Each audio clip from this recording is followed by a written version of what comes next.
नंदी पर 31 मुंह क्यों चढ़ाए कि शंभो मेरे हृदय की बात को याद रखना भोलेनाथ, मेरे नंदीश्वर भगवान, मेरे चित्त में जो मन में चल रहा है इसको लक्ष्य तक पहुंचाना, और आप ही हो जो शंकर को मेरे दरवाजे तक लेकर आ सकते हो, इसलिए मुंह चढ़ाए। आप हो जो शिव को मेरे द्वार तक ला सकते। अगरबत्ती लगाते थे तो किसी ने मना कर दिया कि अगरबत्ती लगाएं नहीं, और अगरबत्ती लगाने से हमारी श्रद्धा का भाव जागृत होता है। कितनी अगरबत्ती लगाते हैं अपन? अपने यहाँ कभी एक अगरबत्ती लगाने का नहीं बोला, अपने हमेशा लगाते हैं या तो 2 या 4। 2 अगरबत्ती इसलिए लगाते हैं कि एक अगरबत्ती तो मेरी तरफ से परमात्मा को रिझाने के लिए, दूसरी अगरबत्ती मेरे परिवार को भगवान की कृपा बनी रहे उसके लिए। 4 अगरबत्ती इसलिए लगाते हैं, तीसरे नंबर की अगरबत्ती मेरे घर में कोई बुजुर्ग है तो भगवान उसको अंतिम क्षण तक भी स्वस्थ बनाकर रखना, और चौथी अगरबत्ती इसलिए लगाते हैं कि मेरे आसपास में जो भी निवास करते हैं इनको कभी दुख मत देना, इसलिए 4 अगरबत्ती लगाई जाती है। हमारे यहाँ एक अगरबत्ती भी नहीं लगाई जाती कि केवल मेरे लिए लगाई हो। हमारे यहाँ सनातन धर्म भारत की भूमि कहती है, सनातन धर्म कहता है सर्वे भवन्तु सुखिनः, इसलिए एक अगरबत्ती नहीं 2 लगाई जाती है कि मेरे लिए नहीं, मैं पूरे परिवार के लिए मांग रही हूं भगवान। जब हमारे यहाँ महादेव किसको कहा गया? केवल देवों के देव महादेव नहीं, महादेव का मतलब वो होता है कि देवता से मांगा जाता है, जो मांग कर देते हैं वो देव कहलाते हैं। हमने देवता से कहा, गणेश जी से कहा, इनसे कहा, उनसे कहा, दे दो साहब हमको ये दे दो साहब, हमको ये दे दो साहब, पर महादेव एक ऐसे हैं उनको महादेव कहते हैं। मांग कर दे वो देव, और जो बिना मांगे दे देता है, उसके दरवाजे पर जाने पर दे देता है, वो महादेव। छठ के दिन चाहे अंधेरी की छठ हो, चाहे उजाले की छठ हो, किसी भी छठ के दिन अगर षडानंद कार्तिकेय जी महाराज का नाम लेकर 6 बेलपत्र और उस 6 बेलपत्र पर 6 दुर्वा, 6 पुष्प, 6 अक्षत के दाने रखकर षडानंद कार्तिकेय बाबा के स्मरण कर कर शिवलिंग की जो जलाधारी है, उस जलाधारी पर जहाँ अशोक सुंदरी का स्थान है उसी के पास में कार्तिकेय जी का स्थान है। किसी भी छठ पर यदि आप बाबा को वो बेलपत्र, वो दुर्वा, वो पुष्प, वो अक्षत का दाना 6 समर्पित करते हैं, किसी भी छठ के दिन, षष्ठी के दिन स्कंद भगवान का नाम लेकर, स्कंदेश्वर बाबा का नाम लेकर, कार्तिकेय बाबा का नाम लेकर यदि समर्पित करते हैं तो जिंदगी में कितना भी कर्जा हो वो कर्जा 3 महीने के अंदर समाप्त होता ही है। कितना भी कर्जा, साथ में आपका परिश्रम, साथ में आपकी मेहनत और आपकी दृढ़ता। 6 बेलपत्र, 6 पुष्प, 6 दुर्वा, 6 चावल के दाने और साथ में अपना परिश्रम पूर्ण करो। छठ के दिन स्कंद भगवान का नाम लेकर, स्कंदेश्वर का नाम लेकर भगवान शंकर के जलाधारी पर समर्पित करो, शिव जी से प्रार्थना करो और अपनी मेहनत को 4 चांद लगाओ। कर्जा चूकेगा जरूर, समाप्त जरूर। कर्जा का मतलब ये नहीं है कि आप कर्जा करे हो तो मेरे से बन नहीं रहा, मेरे प्राण छूट जाए तो अच्छा, मैं तो मर जाऊं, मैं टेंशन में हूं, मैं डिप्रेशन में हूं, बहुत परेशान हो गया, ऐसा हो गया। ना ना, दुख आता है, जब सुख आया, सुख चले गया तो दुख आएगा तो दुख भी जाएगा, दुख भी समाप्त होगा, उसमें क्या विचार कर। ऐसा तो नहीं है कि दुख समाप्त नहीं होगा, दुख नहीं जाएगा। सुख आया है, जब हमारे अच्छे दिन अगर समाप्त हुए हैं तो दुख भी समाप्त जरूर होगा, फिर वापस सुख आएगा। थोड़ा हिम्मत, थोड़ा धैर्य, थोड़ा हृदय पर भाव एकाग्रित करो कि नहीं नहीं, मेरा शंभु, मेरा शंकर, मेरा त्रिकालदर्शी, मेरा कैलाशी, मेरा अविनाशी, मेरा शिव मेरा दुख काट। कहते हैं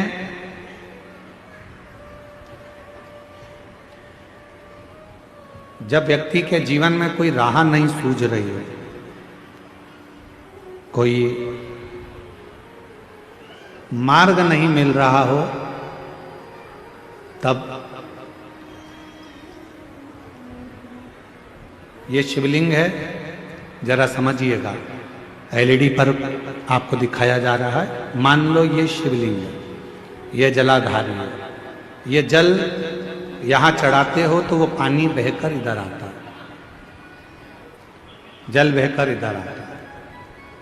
मान लो कोई राह नहीं दिख रही हो, आपको लग रहा है कि मैं बहुत फंस चुके हूं और निकल नहीं पा रहा हूं, मार्ग नहीं मिल रहा। थोड़ा सा लाल चंदन, जहां ये जल बहता है इसके दोनों ओर, इधर गणपति इधर कार्तिकेय, थोड़ा थोड़ा लाल चंदन दोनों जगह पर लगाना प्रारंभ करो और उत्तर की ओर मुख कर कर दक्षिण में खड़े होकर शिव जी को जल चढ़ाना प्रारंभ करो। 3 या 4 दिन तक आपने अगर दोनों जगह पर चंदन लगाकर दक्षिण में खड़े होकर उत्तर की ओर मुख कर कर भगवान के शिवलिंग पर जल चढ़ाया, पहले लगाना चंदन दोनों ओर लाल और फिर जल चढ़ाना। 3 से 4 दिन में स्वयं मेरा भोले बाबा आपको मार्ग निश्चित कर देगा और रास्ते क्लियर कर देगा। ज्यादा दिन नहीं, 3-4 दिन। पृथ्वी पर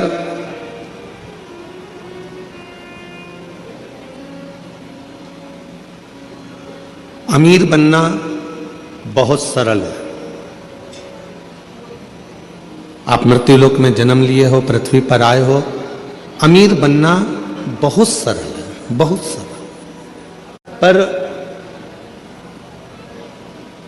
अमीर बनना सरल है, पर अमर बनना सरल है क्या? जम के तो बोलो। लंका के राजा रावण ने भी यह विचार करा था कि मैं अमर बन जाऊं। कंस ने भी यह विचार करा था कि मैं अमर बन जाऊं।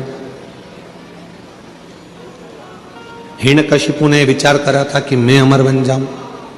हिरण्याक्ष ने यह विचार करा था कि मैं अमर बन जाऊं। अमर बनना कठिन है। अमीर पुराण की कथा कहती है कि अमर बनना भी सरल है। जरूरी नहीं कि हमारा शरीर अमर हो, हमारा शरीर रहे तो हम अमर माने जाएंगे। शिव महापुराण की कथा कहती है अगर अमर होना है तो उसके 4 तरीके बताए गए। उन 4 तरीकों में से कोई एक तरीका आपकी जिंदगी में उतार लो, आप अमर हो गए। कौन कौन अमर होना चाहता है? जम के तो बोलो। सब होना चाहते हो ना अमर? हम भी अमर होना चाहते हैं, ठीक है। 4 तरीके में से कोई सा भी एक तरीका अपनाना है जिससे आप और हम अमर हो जाए। पहला तरीका अपनाने के लिए तैयार हो जाओ।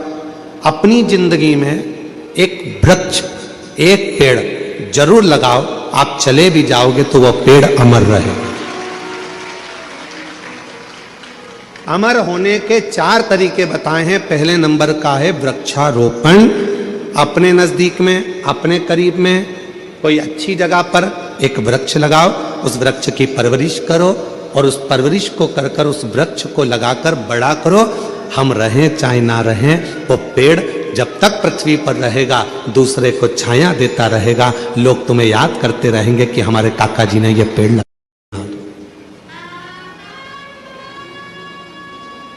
दूसरे नंबर पर अमर होने का दूसरा साधन बताया। अमर होना चाहते हो तो दूसरा तरीका है अपने बच्चे को जैसे पढ़ाते हो वैसे ही कोई गरीब का बच्चा जिसको अच्छी एजुकेशन की जरूरत है और उसके पास पढ़ने का पैसा नहीं है, अपने पैसे से उस बच्चे को धीरे धीरे पढ़ाना चालू करो। जब वो किसी अच्छे ओहदे पर जाकर बैठ जाएगा समझ लेना कि आप अमर हो गए, आपकी जिंदगी अमर हो गई, आप अमर हो गए।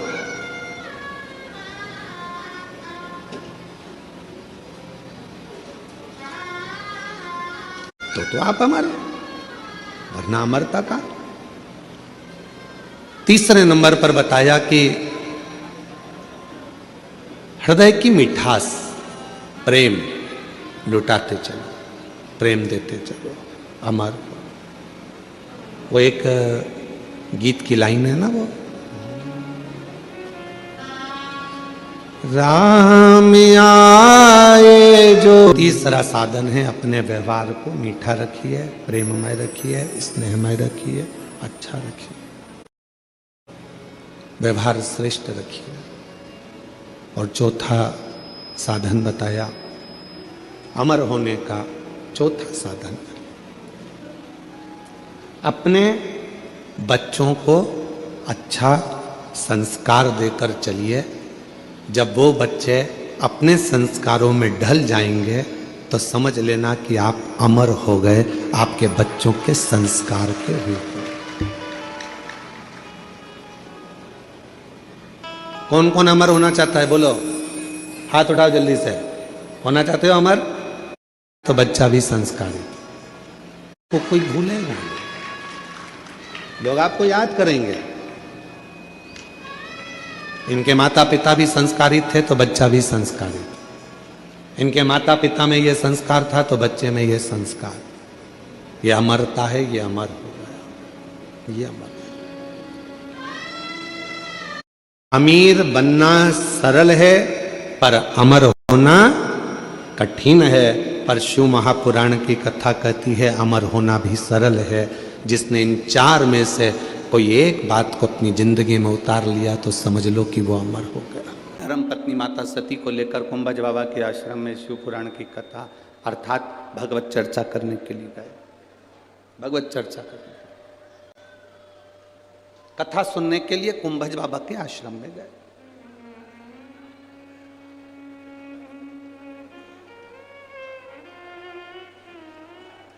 अब जरा विचार करिए, शिव जी माता सती को लेकर कुंभज बाबा के यहां पहुंचे। कुंभज बाबा के हाथ जोड़े, प्रणाम करा, नमन करा। सती मैया ने प्रणाम नहीं करा।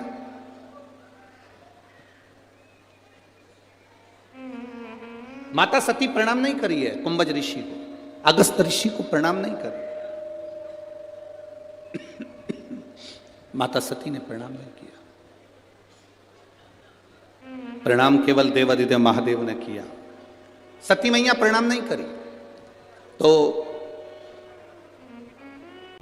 भोलेनाथ जी ने कहा कि सती प्रणाम करो, ये कुंभज ऋषि हैं, अगस्त ऋषि हैं, इनको प्रणाम करो, इनको नमन करो। सती मैया प्रणाम नहीं कर रही। सती माता प्रणाम करे, कुंभज ऋषि को देवादिदेव महादेव प्रणाम करें। कुंभज ऋषि अपनी जगह से खड़े होकर सती मैया को और महादेव को प्रणाम कर रहे। सती मैया को भी कुंभज ऋषि ने प्रणाम किया और महादेव को भी कुंभज ऋषि ने प्रणाम किया। अगस्त बाबा ने प्रणाम किया।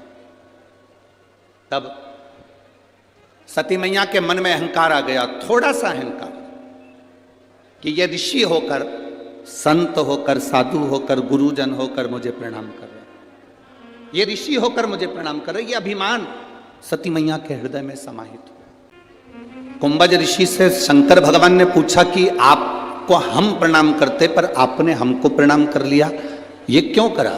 तो कुंभज बाबा कहते हैं कि मैं कथा बाचने वाला हूं और आप कथा सुनने वाले हैं। बाचने वाला और सुनने वाला, इन दोनों में बड़ा होता है, कौन बड़ा होता है?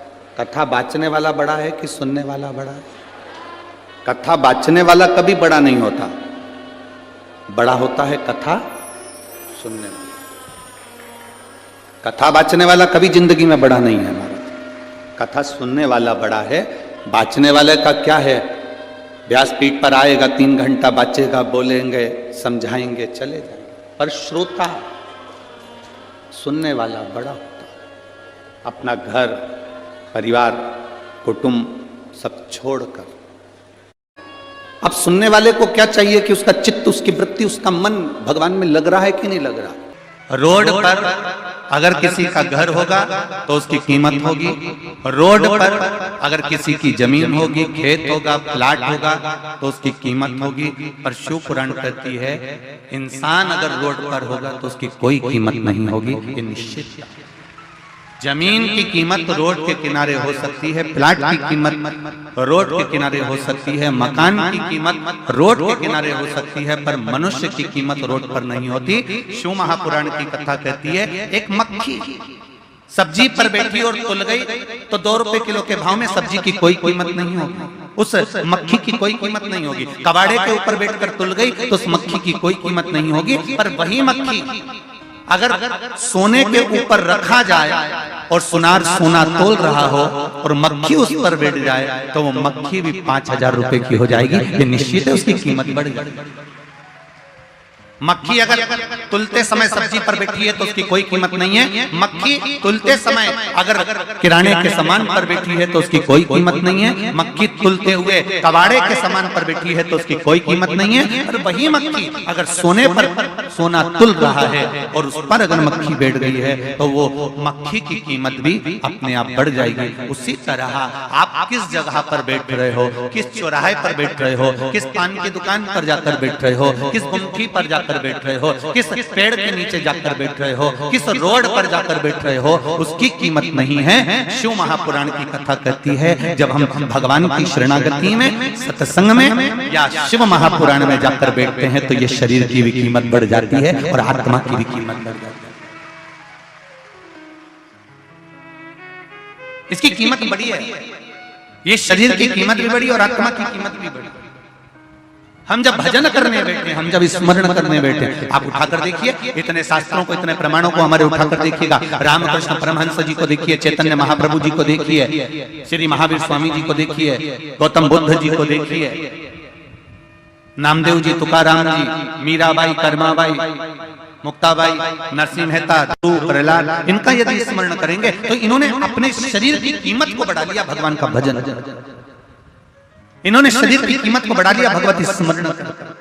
इन्होंने शरीर की कीमत को बढ़ा लिया भगवत नाम का जप कर। हमारे नैनों में जल भर जाए कि मैं तो बहुत गरीब हूं, या मेरा शरीर बेकार है, या भगवान ने मुझे जबरदस्ती पैदा कर दिया, भगवान ने यूं ही मुझे जन्म दे दिया।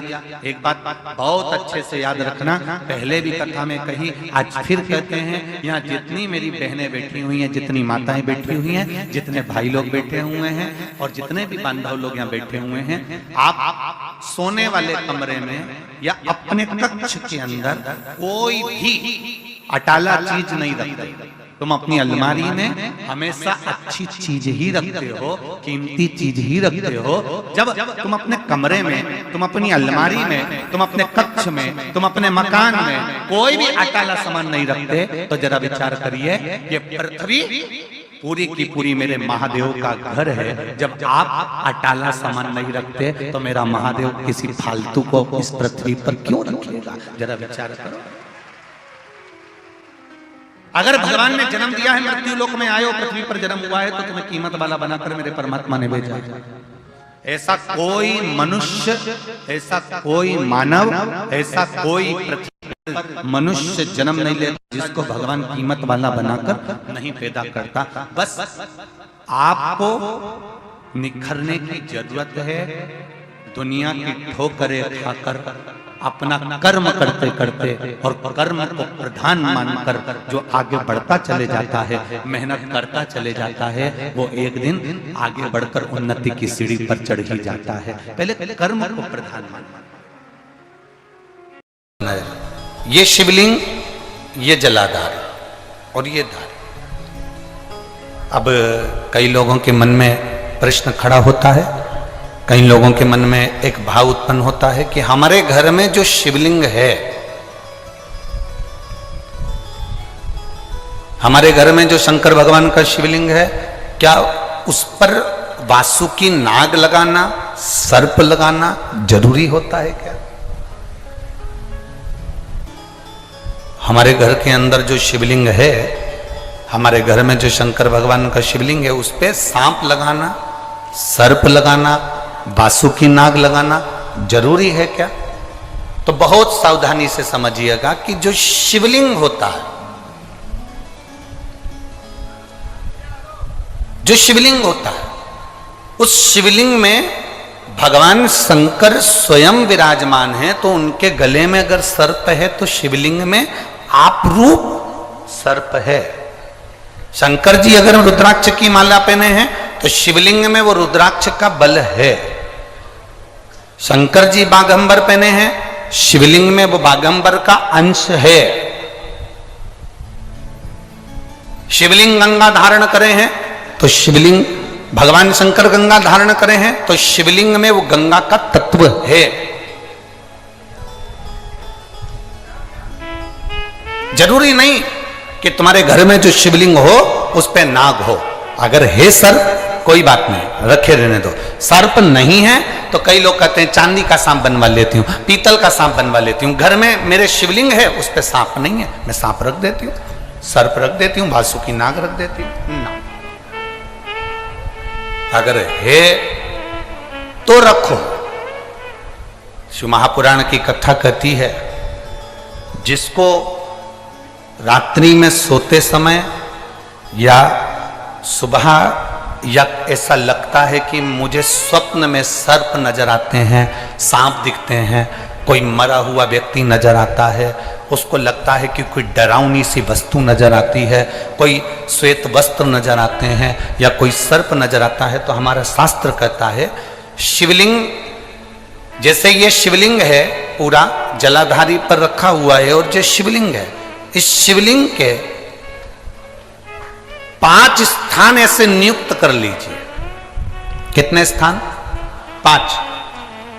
चंदन लीजिए, उस पे एक चावल का दाना, एक अक्षत, वो भी चंदन में गीला करा हुआ, पूरा चावल का दाना। 5 स्थान नियुक्त कर लो। एक स्थान ये कर लिया, हमने चंदन लगाया, उसमें चंदन का चावल का दाना लगाया।